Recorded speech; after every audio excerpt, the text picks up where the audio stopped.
ایک نامعلوم خوف، ایک انجانا سا کرب آہستہ آہستہ ہمیں اپنی لپیٹ میں لیے چلا جا رہا تھا۔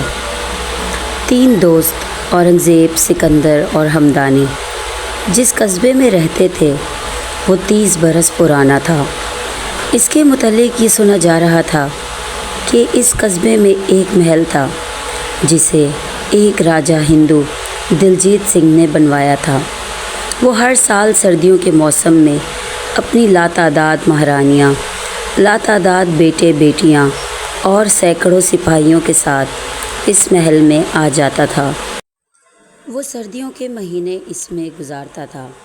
چونکہ یہاں گرمی بہت پڑتی تھی، ہندو راجہ دلجیت سنگھ نے اپنے سپاہیوں اور نوکروں کے لیے جو مکانات بنوائے تھے وہ تو تباہ و برباد ہو گئے تھے، البتہ اپنے لیے جو محل تعمیر کروایا تھا اس کے کھنڈرات ابھی تک قصبے کی آبادی سے دور خشک پہاڑوں پر موجود تھے۔ ان کھنڈرات کا رنگ کالا سیاہ ہو چکا تھا اور ان کی دیواریں، ٹوٹی پھوٹی چھتیں دیکھ کر بہادر سے بہادر شخص کا دل بھی خوف سے لرز جاتا تھا۔ ان پہاڑوں کی طرف دن کے وقت بھی ڈر کے مارے کوئی نہیں جاتا تھا۔ اندھیری راتوں میں اس محل کے کھنڈروں سے بڑی دل دہلا دینے والی خوفناک آوازیں سنائی دیتی تھیں، جنہیں سن کر قصبے کے لوگوں کے ساتھ ساتھ جانور اور پرندے بھی ڈر کر اپنی پناہ گاہوں میں، گھونسلوں میں چھپ جاتے تھے۔ تینوں دوست اورنگزیب، سکندر اور ہمدانی جب اسکول میں اکٹھے ہوتے تھے تو وہ آپس میں صلاح و مشورہ کرتے تھے کہ ایک روز اس کالے محل میں جا کر لوگوں کا خوف دور کرنا چاہیے۔ ان کا خیال تھا کہ قصبے کے لوگ بلا وجہ پرانے محل سے ڈرتے ہیں۔ رات کے وقت جو ڈراؤنی آوازیں پہاڑوں کی طرف سے آتی ہیں وہ اصل میں گیدڑوں، بھیڑیوں اور دوسرے پہاڑی جانوروں کی ہوتی ہیں۔ وہ تینوں ایک تو لوگوں کا خوف اور ڈر ختم کرنے کی خاطر کالے محل میں جانا چاہتے تھے، دوسرے اس لیے بھی تاکہ راجہ کے خزانے پر قبضہ کر سکیں۔ انہیں یقین کامل تھا کہ دلجیت سنگھ کا بہت بڑا خزانہ محل تہہ خانے میں ابھی تک پڑا ہوا ہے۔ تینوں دوست کالے محل کی تلاشی لینے کا کوئی ارادہ تو اپنے دل میں رکھتے تھے، لیکن ابھی تک ان میں جانے کی ہمت نہیں ہو رہی تھی۔ آخرکار ایک دن اورنگزیب نے سکندر اور ہمدانی سے کہا، یار، ہم بہت دنوں سے کالے محل کے اندر جانے کا منصوبہ بنا رہے ہیں مگر جاتے نہیں۔ میرا خیال ہے اس کی وجہ سے ہے کہ دل میں ہم بھی ڈر رہے ہیں کہیں کسی مصیبت میں نہ پھنس جائیں، لہٰذا آئندہ سے کالے محل کا تذکرہ نہیں کیا جائے گا بلکہ ہم کسی اور موضوع پر گفتگو کریں گے۔ اورنگزیب کا یہ طعنہ سن کر سکندر اور ہمدانی غصہ کر گئے اور انہوں نے فوراً کہا، اس کا مطلب ہے کہ تم ہمیں بزدل سمجھتے ہو؟ اگر یہ بات ہے تو ہم آج شام ہی کالے محل کی طرف جائیں گے۔ اس کے بعد تینوں دوست شام کا انتظار کرنے لگے۔ انہوں نے فیصلہ یہی کیا تھا، جو ہی سورج غروب ہوگا تو ہم اپنے اپنے گھروں سے خاموشی کے ساتھ نکل کر قصبے کے باہر جو بہت گھنا اور پرانا پیپل کا درخت ہے اس کے نیچے پہنچ جائیں گے، جہاں سے کالے محل کی طرف سفر شروع کیا جائے گا۔ جب شام کا اندھیرا پھیلا تو وہ اپنے اپنے گھروں سے نظر بچا کر باہر نکلے اور پیپل کے درخت کے نیچے اکٹھے ہو گئے۔ منصوبے کے مطابق وہ اپنے گھروں سے دیا سلائی، موم بتی اور کلہاڑی لے کر آئے تھے۔ جب وہ کالے محل کی طرف روانہ ہونے لگے تو ان کے دل کی دھڑکن تیز ہو گئی اور ان کی ٹانگیں ابھی سے کانپنے لگیں، لیکن انہوں نے ایک دوسرے پر اپنی گھبراہٹ ظاہر نہ کی۔ وہ خاموشی سے پتھروں کی اس تنگ سی پرانی سڑک پر چلتے رہے جو کالے محل کے کھنڈرات کو جاتی تھی۔ اندھیرا آہستہ آہستہ پھیلتا چلا جا رہا تھا اور جھینگروں، ٹڈیوں، مینڈکوں اور دوسرے کیڑے مکوڑوں کی مکرو آوازیں تیز اور ڈراؤنی ہوتی جا رہی تھیں۔ پھر یکایک محل کے کھنڈروں سے ہیبتناک آوازیں ابھریں اور ویران پہاڑوں میں گونجنے لگیں۔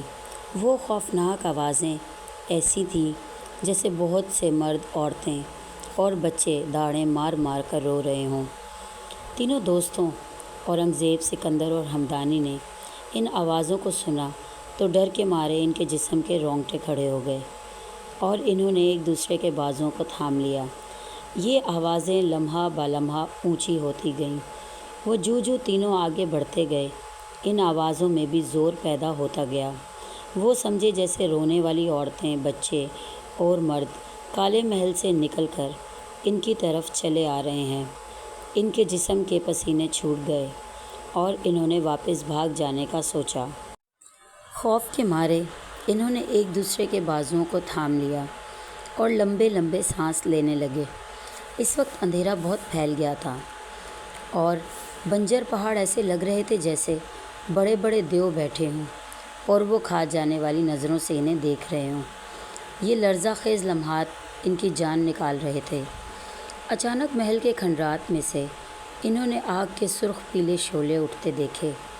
وہ شعلے کبھی روتی ہوئی عورتوں کے ہجوم بن جاتے اور کبھی چیختے چلاتے بچوں کی بھیڑ بن جاتے اور کبھی گلا پھاڑ پھاڑ کر چلاتے مردوں کا مجمع بن جاتے۔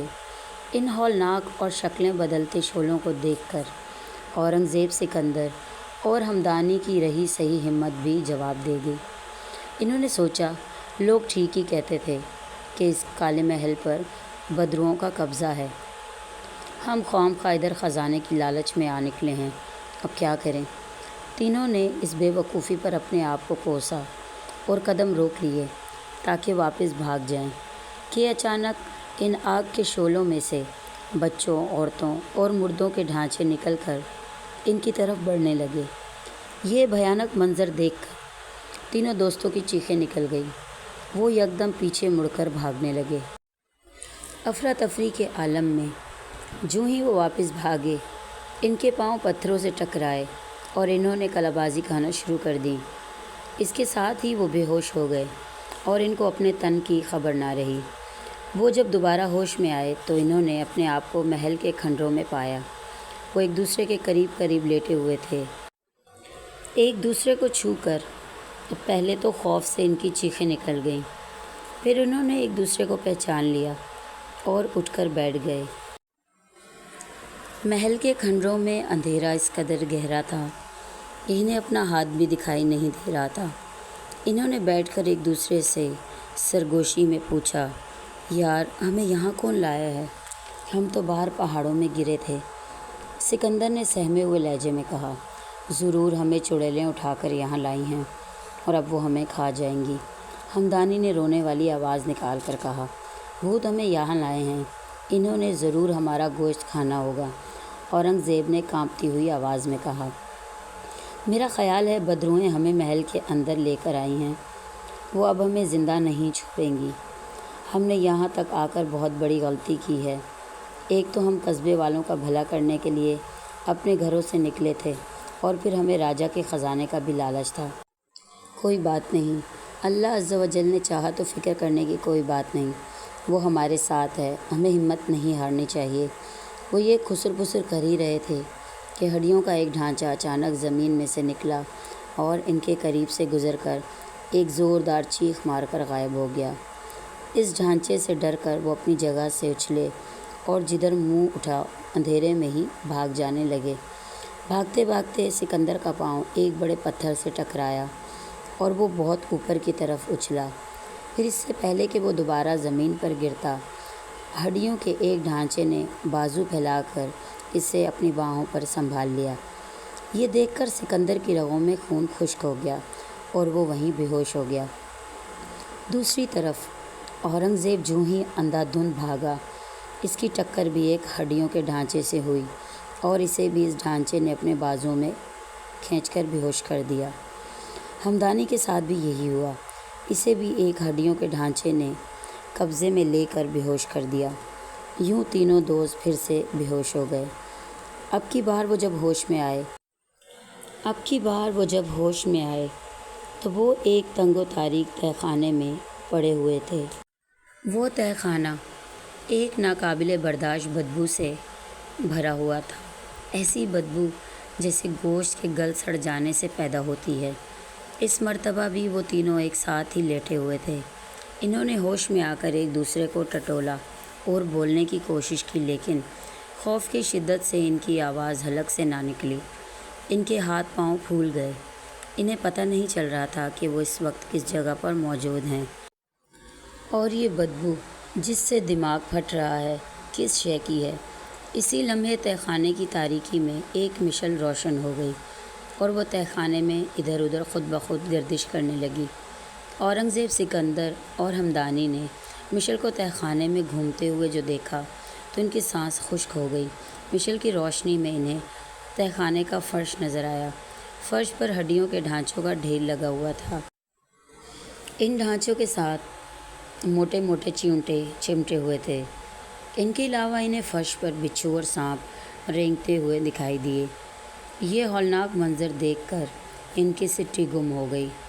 کاٹو تو بدن میں لہو نہیں، وہ اٹھ کر بھاگنے لگے، مگر ان کی ٹانگوں میں جان ہی نہ رہی۔ انہیں ایسا محسوس ہو رہا تھا جیسے آنکھوں کے علاوہ ان کے بدن کے باقی اعضاء پر فالج کر گیا ہے۔ وہ پھٹی پھٹی آنکھوں سے اس بھیانک منظر کو دیکھ رہے تھے کہ ایک شیش ناگ پھنکارتا ہوا ان کی طرف بڑھا۔ وہ اس زہریلے ناگ کو اپنی جانب آتا دیکھ کر شدت غم سے رو پڑے۔ قریب تھا کہ وہ ناگ انہیں ڈس لیتا کہ ایک ڈھانچہ اچھل کر کھڑا ہو گیا اور اس نے ناگ کی گردن پر پاؤں رکھ کر اسے مار دیا۔ اس کے بعد وہ ڈھانچہ پھر تہہ خانے کی فرش پر دھڑام سے گر گیا۔ تینوں دوست ڈھانچے کی اس حرکت پر حیران رہ گئے۔ وہ سوچنے لگے کہ ڈھانچے نے انہیں زہریلے ناگ سے کیوں بچایا ہے؟ کیا بدروئیں ہمیں ڈرا ڈرا کر مارنا چاہتی ہیں؟ ابھی وہ یہی سوچ رہے تھے کہ ان ڈھانچوں نے زور زور سے رونا شروع کر دیا۔ ان کے رونے کی آواز ایسی تھی جیسے وہ اکثر اپنے گھروں میں کالے محل کی طرف سے آتی سنتے تھے۔ ڈھانچے اتنی زور سے بین کر رہے تھے کہ اورنگزیب، سکندر اور ہمدانی کے کان شدت سے درد کرنے لگے۔